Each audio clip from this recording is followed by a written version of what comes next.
നിയുക്ത മുഖ്യമന്ത്രി പുതിയ ചില നിർദ്ദേശങ്ങൾ മുന്നോട്ട് വച്ചിരിക്കുന്നു.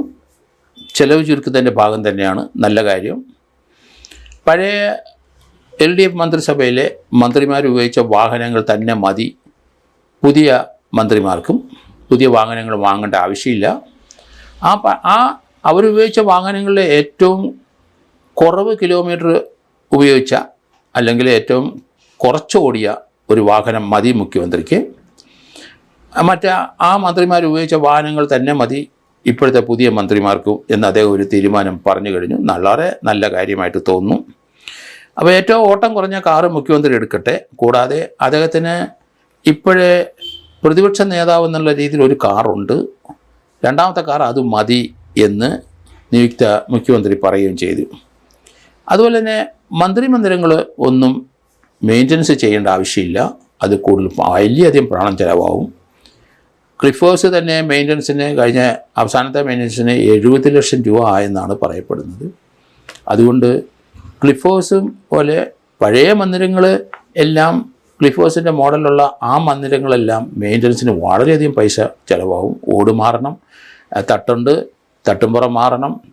അതിനാൽ ഈ പഴയ കെട്ടിടം ക്ലിഫ് ഹൗസിലും അത് കൻ്റോൺമെൻറ്റ് ഹൗസിലും ഒക്കെ അതൊക്കെ പഴയ കാലത്തെ കെട്ടിടങ്ങളാണ്. അതിപ്പോഴും മെയിൻ്റെനൻസ് ചെയ്ത് അത് ഉപയോഗിച്ചുകൊണ്ടിരിക്കുകയാണ്. ആ കെട്ടിടങ്ങളിലെ പഴയ കാലം മുതൽ ധാരാളം മരപ്പെട്ടികളുണ്ട്. മരപ്പെട്ടികൾ വലിയ ശല്യം ചെയ്യുന്നത് മുഖ്യമന്ത്രിയായിരുന്ന പിണറായി വിജയൻ അദ്ദേഹം തന്നെ അത് പറയുകയുണ്ടായി. കാരണം മരപ്പെട്ടി ശല്യം ക്ലിഫ് ഹൗസിലും ഉണ്ട്, കൻ്റോൺമെൻറ്റിലും ഉണ്ട്. അപ്പം തട്ടുംപുറത്തൂടെ അവൻ നിരന്തരം രാത്രി ഓടി നടക്കും. അവരുടെ ഫയലിലൊക്കെ പല ഫയലിലും ഈ മരപ്പെട്ടിയുടെ മൂത്രം വീഴുന്നുണ്ട് എന്നുവരെ പഴയ മുഖ്യമന്ത്രി പറയുകയും ചെയ്തിട്ടുണ്ട്. അപ്പോൾ അത് ഫയലുകളെല്ലാം പ്ലാസ്റ്റിക്കും എല്ലാം ഇട്ട് മൂടി വെക്കണം. രാത്രിയിൽ പകൽ അവർ വലിയ ശല്യം ചെയ്യത്തില്ല. രാത്രി ഓഫീസിൽ നിന്ന് ആൾക്കാർ പോകുമ്പം എല്ലാ ഫയലിലും സെക്രട്ടേറിയറ്റിലും ചില ഏരിയയിൽ മരപ്പെട്ടി ശല്യം വളരെ അധികം ഉണ്ട്. അങ്ങനെയുള്ള സ്ഥലത്ത് ഈ ഒരു കാര്യം നമുക്ക് ചെയ്യാനുള്ളൂ. പ്ലാസ്റ്റിക് ഓരോ ഫയലിൻ്റെ മേശപ്പുറത്ത് ഫയൽ കൂമ്പാരം ഉണ്ടാവും. അതിൻ്റെ പുറത്ത് പ്ലാസ്റ്റിക് ഇട്ട് മൂടുക, വെയിറ്റ് കയറ്റി വെക്കുക, അതേ മാർഗ്ഗമുള്ളൂ. മുഖ്യമന്ത്രിയുടെ ക്ലിഫ് ഹൗസിലും കൻ്റോൺമെൻറ്റിലും ആ രീതി ചെയ്യാനേ പറ്റുള്ളൂ. അവിടെ വരുന്ന ഫയലുകൾ ഇങ്ങനെ മൂടി വെക്കാനേ പറ്റുള്ളൂ. ഇപ്പോഴത്തെ ധനപ്രതിസന്ധിക്ക് പരിഹാരം ആണ് അദ്ദേഹം നിർദ്ദേശിച്ചിരിക്കുന്നത്. നല്ല കാര്യം. നഷ്ടത്തിലൂടുന്ന ധാരാളം ബോർഡുകളുണ്ട് സംസ്ഥാനത്ത്. ഏകദേശം 30-37 എണ്ണം ഉണ്ടെന്നാണ് എനിക്ക് തോന്നുന്നത്. ആ ബോർഡുകളുടെ തലപ്പത്തെല്ലാം രാഷ്ട്രീയ പോസ്റ്റുകളാണ്. അവർക്ക് TADA കാറ് എല്ലാ ഫെസിലിറ്റിയും കൊടുക്കും.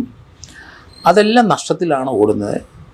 90% നഷ്ടത്തിൽ ഓടുന്ന സ്ഥാപനങ്ങളാണ്. അതുകൊണ്ട് അതിൻ്റെ ഒരു പോസ്റ്റിംഗ് ഒന്നും ആവശ്യമില്ല. അങ്ങനെ ആ ബോർഡിൻ്റെ തലപ്പത്ത് ഏറ്റവും സീനിയറായ IAS ഉദ്യോഗസ്ഥരുണ്ടല്ലോ, അവരൊക്കെ തന്നെ മതിയാവും.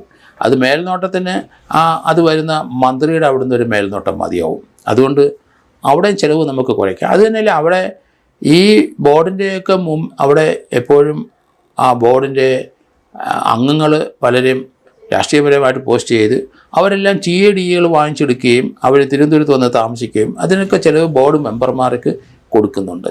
അത് രാഷ്ട്രീയക്കാരെല്ലാം ധാരാളം പേര് അത് കൈപ്പറ്റിക്കൊണ്ട് പോവുകയാണ്. അപ്പോൾ അതൊക്കെ ചെലവൊരുക്കിൻ്റെ ഭാഗമായിട്ട് അതൊക്കെ വേണ്ടാന്ന് വെക്കുക. ഓരോ ബോർഡിനും അതിൽ ബോർഡ് മെമ്പർമാർ ആവശ്യമില്ലാതെ പോസ്റ്റ് ചെയ്യുന്നുണ്ട്. 1-2 മെമ്പർമാർ വെച്ചോളൂ. അവിടെയൊക്കെ പണം അടിച്ചു മാറ്റാനുള്ള ചില വേദികളാണ്. അതൊന്നും ആവശ്യമില്ല. അവർക്ക് കാപ്പി വേണം, ചായ കൊടുക്കണം, ബോഡി മീറ്റിംഗ് വേണം, മന്ത്ലി ബോഡി മീറ്റിംഗ് വേണം, TADA കൊടുക്കണം. ഇതിൻ്റെ ഒന്നുകൊണ്ട് യാതൊരു പ്രയോജനവും സമൂഹത്തിനോ ആ ബോർഡിനോ ഇല്ല. അതൊക്കെ ഭീകരമായ നഷ്ടത്തിലോടുന്ന ബോർഡുകളാണ്. 37 എണ്ണം ഇതെന്ന്. അതുകൊണ്ട് അടിയന്തരമായിട്ട് അവിടെ ഒരു ആരുടെ ഒരു പോസ്റ്റിംഗ് നടത്താതിരിക്കുന്നതാണ് നല്ലത്. അവിടെ ഉദ്യോഗസ്ഥർ ഭരിക്കട്ടെ, അവർ തെറ്റുകുറ്റ് കണ്ടു കഴിഞ്ഞാൽ അത് പിടിക്കപ്പെടട്ടെ. അതിനിവിടെ വിജിലൻസ് ഉണ്ടല്ലോ. ഏതായാലും ഫയലുകൾ വളരെ വേഗം തീർപ്പ് കൽപ്പിക്കേണ്ടിയിരിക്കുന്നു. അത് കേരളത്തിൽ ഇനി വരുന്ന സർക്കാരിൻ്റെ മുമ്പിൽ വരുന്ന ഫയലുകൾ, കാരണം ആൾക്കാരെല്ലാം വളരെയധികം പ്രതീക്ഷകളോടെ ഇരിക്കുകയാണ്. അതിനൊന്നും ഭംഗം വരുത്താതെ നല്ല തീരുമാനം, നിയമപരമായ തീരുമാനം അവരെ ബോധ്യപ്പെടുത്തി ഡിസ്പോസ് ചെയ്യുന്നതായിരിക്കണം ഇനി ഈ സർക്കാർ വരുമ്പോൾ ഏറ്റവും ചെയ്യാൻ പോകുന്ന നല്ല കാര്യമെന്ന് എനിക്ക് തോന്നുന്നത്. അതുകൊണ്ട് വരുന്ന മന്ത്രിമാരും അവരുടെ സ്റ്റാഫുകളൊക്കെ പൊതുജനങ്ങളെ വേദനപ്പെടുത്താതെ അവർക്ക് ചെയ്തു കൊടുക്കാൻ പറ്റുന്ന സർക്കാർ സഹായങ്ങൾ ചെയ്തു കൊടുക്കുക എന്നുള്ളതാണ് ഇവരുടെ എല്ലാവരുടെയും ധർമ്മം. അവരുടെ എല്ലാവരുടെയും കാഴ്ചപ്പാട് ആ രീതിയിൽ തന്നെ ആയിരിക്കണം. അതുകൊണ്ട് പുതിയ സർക്കാരിനെ ഇത്രയും മാൻഡേറ്റ് കൊടുത്തിരിക്കുന്ന ഈ സർക്കാരിനെ വേദനപ്പെടുത്തുന്ന ഒരു നടപടി ഉദ്യോഗസ്ഥന്മാരും അതുപോലെ മന്ത്രിമാരുടെ സ്റ്റാഫും ചെയ്യാൻ പാടില്ല. അത് 5 വർഷത്തിന് അഭംഗുരം ഈ ട്രെൻഡ് അങ്ങ് പോകണം. ആൾക്കാർക്ക് ഉപകാരപ്പെടുന്ന രീതിയിൽ ഭരണം കൊണ്ടുപോകാനായിട്ടാണ് എല്ലാ മന്ത്രിമാരും MLA മാരും അതുപോലെ രാഷ്ട്രീയ പാർട്ടി നേതാക്കന്മാരും ശ്രമിക്കേണ്ടതെന്നാണ് എൻ്റെ അഭ്യർത്ഥന.